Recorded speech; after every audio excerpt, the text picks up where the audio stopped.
अगला टॉपिक है हमारा कूलाम के नियम का सदिश रूप, vector form of coulombs law. अब तक हम लोग परिमाण निकाल लेते थे, चार्ज के अनुसार दिशा निकाल लेते थे। अब एक ऐसा इक्वेशन बनाएंगे जिसमें आवेशों को चिन्ह सहित रखा जाए, एकांक सदिश का ध्यान रखा जाए, तो फार्मूले का रूप कैसा होगा। इसमें दो आवेश लिए जाते हैं, बिंदु आवेश, ये मान लीजिए Q1 है, और दूसरा आवेश ये मान लीजिए क्या है, Q2 है। और इनकी पोजीशन यानी स्थित हम मूल बिंदु के हिसाब से निर्धारित करेंगे। तो मूल बिंदु मान लीजिए यहाँ पर है, ये मूल बिंदु है O, ये मान लीजिए A पर रखा गया है, और दूसरा वाला आवेश B पर रखा गया है। O से Q1 को मिलाएंगे तो एक वेक्टर बनेगा जिसको मान लीजिए R1 वेक्टर कहते हैं। Q2 को अगर हम O से मिलाते हैं, ये मूल बिंदु है, X अक्ष, Y अक्ष और Z अक्ष तीनों यहाँ पर रहेंगे। उसके करेस्पॉन्डिंग पहले की पोजीशन R1 और दूसरे की पोजीशन R2। ये हमने नोट कर लिया, Q1 का पोजीशन वेक्टर R1, Q2 का पोजीशन वेक्टर R2। दोनों एक या इस पर बल लगाएगा और दूसरा वाला इस पर बल लगाएगा।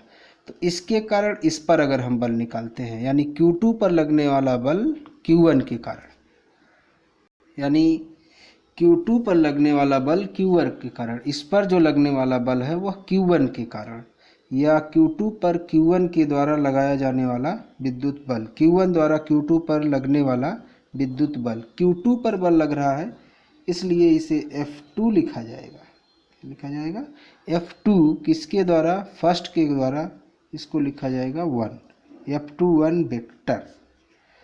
परिमाण क्या होता है, कूलाम का नियम है 1/4 पाई एप्सिलॉन 0 Q1 Q2, बीच की दूरी ये R12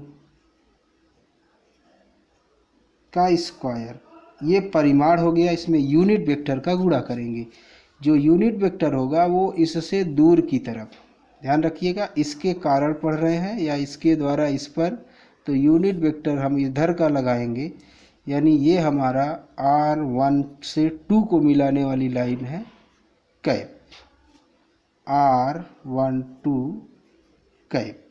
कैप का मतलब एकांक सदिश इससे दूर की तरफ। Question number first. इसी प्रकार Q1 पर बल लगेगा Q2 के द्वारा, दोनों एक दूसरे पर बल लगाएंगे। जैसे दोनों पॉजिटिव होंगे प्रतिकर्षित करेंगे, दोनों निगेटिव होंगे तभी प्रतिकर्षित करेंगे। एक पॉजिटिव होगा दूसरा निगेटिव होगा, दोनों एक दूसरे को आकर्षित करेंगे। तो Q2 द्वारा Q1 पर लगने वाला विद्युत बल, यानी अब इस पर बल लगेगा F12 लिखेंगे इसको, 1 पर फोर्स 2 के द्वारा, 1/4 पाई एप्सिलॉन 0 Q1 Q2, दूसरे से पहले के बीच की दूरी R21 का स्क्वायर। वेक्टर पोजीशन वेक्टर हम निकालेंगे दूसरे से पहले की तरफ। इस पर बल निकाल रहे थे तो यहाँ से दूर की तरफ यूनिट वेक्टर, इस पर बल निकाल रहे हैं तो यहाँ से दूर की तरफ R21 कैप। समीकरण नंबर 2। अब हम देखेंगे कि R12 कैप क्या होगा और R21 कैप क्या होगा। R12 वेक्टर 1 से 2 को मिला दीजिए, ये वाला वेक्टर इस दिशा वाला, ये हमारा R12 वेक्टर होगा। विस्थापन है यहाँ से यहाँ का, तो बाद वाली पोजीशन में से पहले वाली पोजीशन घटा दीजिए, R2 माइनस R1। तो जो R21 वेक्टर होगा वो R1 माइनस R2, R21 इस तरफ है तो, और R12 यानी यहाँ से यहाँ की दूरी या यहाँ से यहाँ की दूरी, दोनों के जो परिमाण हैं, यानी R12 ये R12 का परिमाण है, और जो R21 है ये R21 वेक्टर का परिमाण है। तो देखेंगे दोनों बराबर है, दूरियां क्या हैं, बराबर हैं, यानी R12 बराबर है R21। ये जो हर है दोनों के, ये क्या हो गए, बराबर हो गए। इन दोनों से देखिए, दिस इम्प्लाइज, यहीं पर लिख लेना चाहिए जब भी नोट्स बनाते हैं कि R12 बराबर है माइनस R21।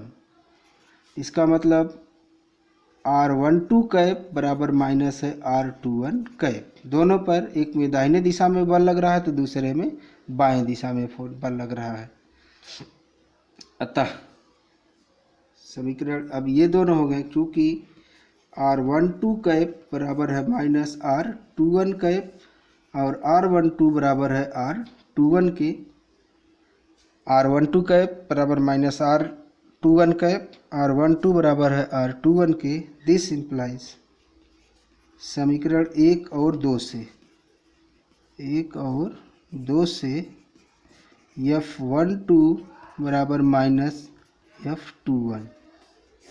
देख रहे हैं दोनों पर समान बल लग रहा है, चाहे एक आवेश छोटा हो चाहे दूसरा आवेश बड़ा हो, बल समान है, बस दिशाएं क्या होती हैं, विपरीत होती हैं। इस चीज़ को हमने लिख दिया कि दोनों आवेशों पर लगने वाले विद्युत बल की दिशा विपरीत होती है और परिमाण समान होते हैं। यानी एक कूलाम का है, दूसरा 1000 कूलाम का है, तब भी दोनों पर समान बल लगेंगे। यानी 1000 कूलाम वाला जितने बल से उसको प्रतिकर्षित करेगा, 1 कूलाम वाला भी उसको उतने ही बल से प्रतिकर्षित करेगा। दोनों पर समान बल लगेंगे लेकिन दिशाएं विपरीत होंगी। कैसे? मान लीजिए दोनों पॉजिटिव हैं या दोनों निगेटिव हैं, तो प्रतिकर्षित करेंगे इस पर इस दिश दाहिने में, तो इस पर बाएं, ये भी प्रतिकर्षित करेंगे तो दाहिने और ये बाएं। और अगर एक प्लस है और दूसरा माइनस है तो ये अपनी तरफ खींचेगा इसको, ये इसको अपनी तरफ खींचेगा और यह इसको अपनी तरफ खींचेगा। एक बाएं तरफ है तो दूसरा दाहिने तरफ है। कूलाम का नियम जब पढ़ लेंगे, खास बात यह है कूलाम के नियम हम ये नहीं पढ़ते हैं कि दोनों के बीच कितना बल लग रहा है, हम ये पढ़ते हैं वेक्टर रूप में कि एक के द्वारा दूसरे पर जो बल लग रहा है वो कैसे लिखा जाएगा। जैसे कैपिटल क्यू है और ये स्मॉल क्यू है, इसके द्वारा इस पर बल लग रहा है, जो क्यू द्वारा स्मॉल क्यू पर लगने वाला बल वेक्टर एफ बराबर 1/4 pi epsilon 0 capital Q small Q बटे R square into R cap. ये महत्वपूर्ण है। आर कैप इस दिशा का यूनिट वेक्टर है। अगर ये दोनों पॉजिटिव हैं, प्लस प्लस रखेंगे पॉजिटिव आएगा, यानी ये दूर की तरफ भागेगा। अगर एक भी निगेटिव हुआ तो प्लस माइनस रखेंगे, बाहर निगेटिव आएगा। आर कैप की दिशा इस तरफ है तो माइनस आर कैप लगा देंगे तो इसकी दिशा किधर हो जाएगी, अंदर की तरफ।